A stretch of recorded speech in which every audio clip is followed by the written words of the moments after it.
तो हमें आज तक हमने कार्यकर्ताओं को डिटेन करते हुए देखा है, नेताओं को डिटेन करते हुए देखा है, लेकिन पत्रकार को डिटेन करते हुए पहली बार देखा हूं।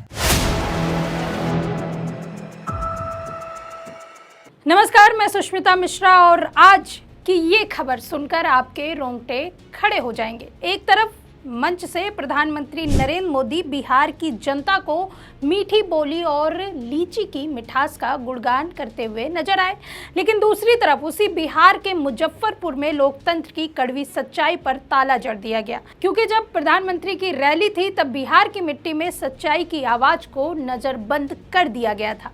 जी हां, आपने सही सुना, 6 पत्रकारों को नजरबंद कर दिया गया, 3 को हिरासत में ले लिया गया और 3 भूमिगत होने को मजबूर हो गए, यानी कि मौके से फरार होने को मजबूर हो गए, क्योंकि वो प्रधानमंत्री की रैली में हक की आवाज दिखाना चाहते थे, क्योंकि वो ताली बजाने वाले मीडिया नहीं थे, क्योंकि सवाल पूछने वाले पत्रकार थे।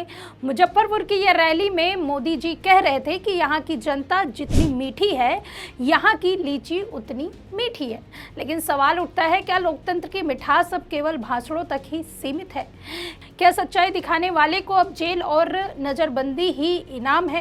प्रधानमंत्री मंच से बिहार के विकास के दावे कर रहे थे और उसी वक्त बिहार की धरती पर पत्रकारों को राज्य के दुश्मन की तरह ट्रीट किया जा रहा था। सुनिए बिहार के पत्रकार रंजन सिंह राजपूत को, जिन्होंने अपनी आप बीती सुनाई। नमस्कार दोस्तों, मैं आपका दोस्त राजन सिंह राजपूत हूँ और आप सभी कमेंट कर रहे थे कि राजन भाई आपके साथ कल क्या हुआ है। तो मैं कल की घटना जो है डिटेल में बताने जा रहा हूं आपको, और मेरे जितने चाहने वाले दोस्त हैं, भाई हैं, वो कृपया इसको ज़्यादा से ज़्यादा शेयर करेंगे। कल बलराज विधानसभा में का जो दिन था, काले अक्षरों से लिखा जाएगा, जो इतिहास लिखा जाएगा तो काले अक्षरों से लिखा जाएगा, क्योंकि कल बलराज में लोकतंत्र के चौथा स्तंभ कहे जाने वाले मीडिया के ऊपर अत्याचार हुआ है। यूं कहे कि उनका मान मर्दन करने की साजिश हुई है। अब ये साजिश किसने किया, क्यों किया, ये तो भाई हम बता नहीं सकते हैं, लेकिन हाँ,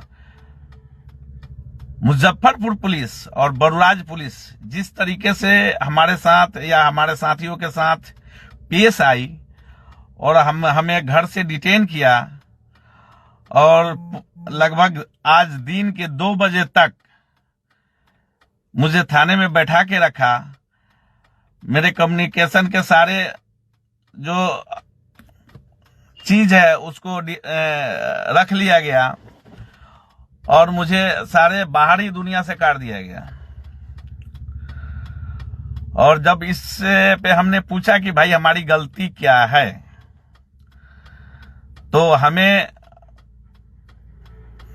बलराज थाना प्रभारी अभिषेक मिश्रा के द्वारा बताया गया कि भाई आपको इसलिए लेके जाया जा रहा है, आपको इसलिए अपने कस्टडी में रखा जा रहा है कि मोदी जी का कार्यक्रम है, मोदी जी का कल कार्यक्रम खत्म हो जाएगा और उस कार्यक्रम के बाद आपको छोड़ दिया जाएगा।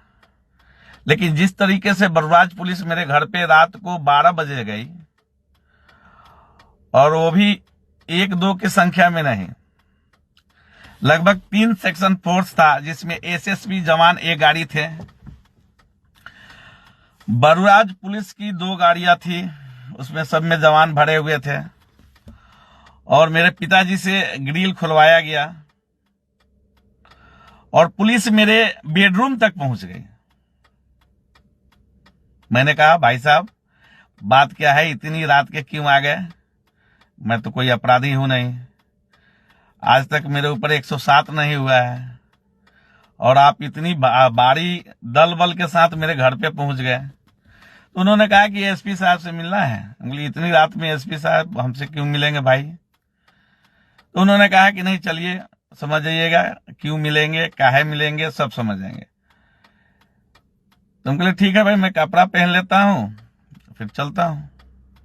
मैंने कपड़ा पहना और मैं पानी पीने के लिए अपने ड्राइंग हॉल में गया पानी पीने। तो मेरे साथ 4 पुलिस के जवान गए कि कहीं भाग न जाए। सोशल मीडिया पे पत्रकारिता करते हैं, बहुत सारे प्लेटफार्मों पे काम किया। उसके बाद बीएमसी करने के बाद, बैचलर ऑफ मास कम्युनिकेशन करने के बाद लगा कि हर जगह से कहीं ना कहीं से दबाव आता है, कहीं से ना कहीं से अच्छी खबर दिखाने पे उसको चलाया नहीं जाता है। तो हमने अपना सोशल प्लेटफॉर्म पे अपना एक चैनल क्रिएट किया और लोगों का जो जन समस्या है वो दिखाने लगा। हमने बहुत सारा समस्या दिखाया है, लोगों का बहुत सारा जन समस्या दिखाया है।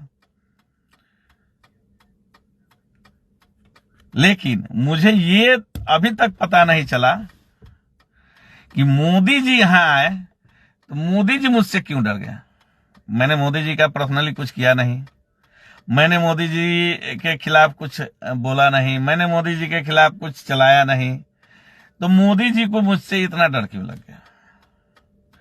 क्योंकि इतना डर क्यों लग गया? और इतने टाइम तक, लगभग रात के 12 बजे से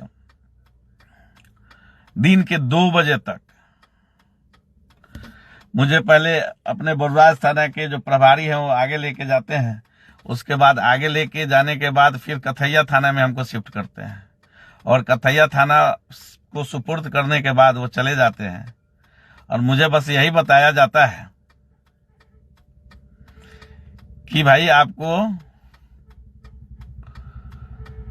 मोदी जी के कार्यक्रम के बाद ही छोड़ा जाएगा। तो हमें आज तक हमने कार्यकर्ताओं को डिटेन करते हुए देखा है, नेताओं को डिटेन करते हुए देखा है, लेकिन पत्रकार को डिटेन करते हुए पहली बार देखा हूं। और वह भी घटना मेरे साथ हुआ। और मेरे एक दोस्त हैं धर्मचंद यादव, उनको भी उठा लिया गया था मोतीपुर थाना द्वारा। फिर एक निजाम समीर है, उनको भी उठा लिया गया था मेरे साथ ही। तो हम पत्रकार हैं, हमारा काम है खबर दिखाना, सही गलत ये सारा चीज दिखाना मेरा काम है। और मोदी जी हमारे मोतीपुर में आ रहे थे, तो अगर मैं वो खबर दिखा देता तो मैं कौन सी गुनाह कर देता भाई? मैं तो कोई गुनाह तो नहीं कर रहा था। अगर मैं वहां जाके कोई खबर दिखा देता, कोई चीज दिखा देता, तो मैं कौन सा गुनाह कर देता? मुझे अभी तक ये समझ में नहीं आ रहा है कि पुलिस मुझे उठाई एसएसपी साहब के आदेश पर, तो क्यों उठाई? आखिर मेरी गलती क्या है?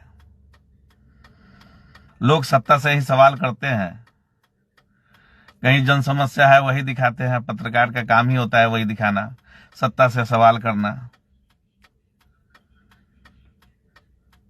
अगर मैं मोदी जी के सभा में जाता और मैं कुछ सवाल कर देता, या मैं किसी पब्लिक से सवाल कर देता, तो मैं कौन सी गलती कर देता?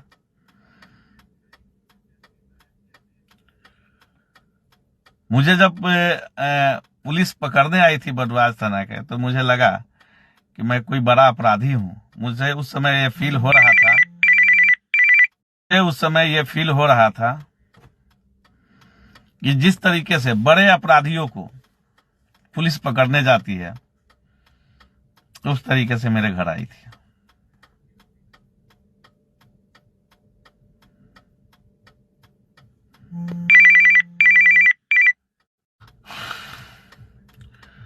और आज दिन भर थाने में रहने के बाद जब 2 बजे पीआर बॉन्ड पर मुझे छोड़ा गया कथैया थाना से,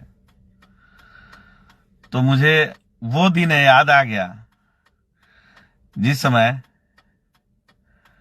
इमरजेंसी हुआ था, जेपी आंदोलन हुआ था और इंदिरा गांधी की सरकार थी।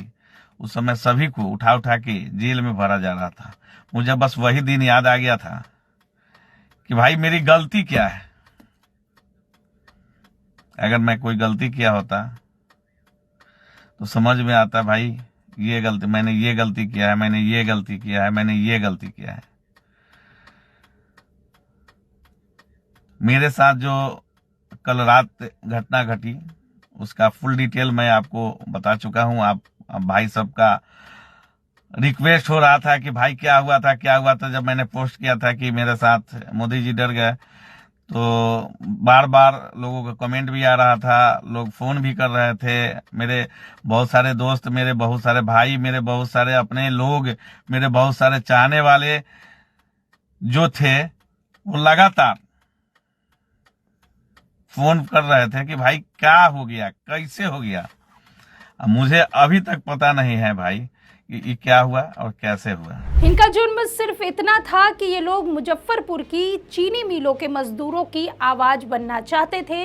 वो मजदूर जो सालों से हक की मांग कर रहे थे, जिन्हें न वेतन मिला न सुनवाई, और अब उनकी आवाजें उठाने वालों को भी बंद कर दिया गया।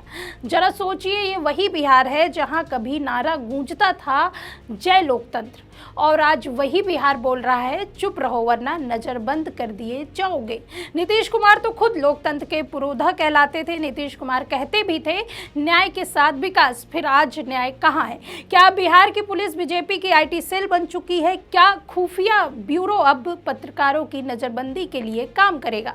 मुजफ्फरपुर ग्रामीण एसपी राकेश सिंह प्रभाकर ने बयान दिया। आईबी रिपोर्ट थी कि चीनी मिल के मजदूर प्रधानमंत्री की रैली में विरोध कर सकते हैं और पत्रकार वातावरण बिगाड़ सकते थे, इसलिए उन्हें नजरबंद कर दिया गया। वाह क्या बात है, मतलब अब विरोध दिखाना ही वातावरण बिगाड़ना है। क्या लोकतंत्र में अब केवल तालियां बजाने वाले कैमरे ही रह जाएंगे? मोदी जी कहते हैं मैं बिहार का बेटा हूं, लेकिन बेटे को अपने ही घर में इतनी असहजता क्यों हर बार सवालों की आंच लगते ही सरकार नजरबंदी का फंदा कस देती है?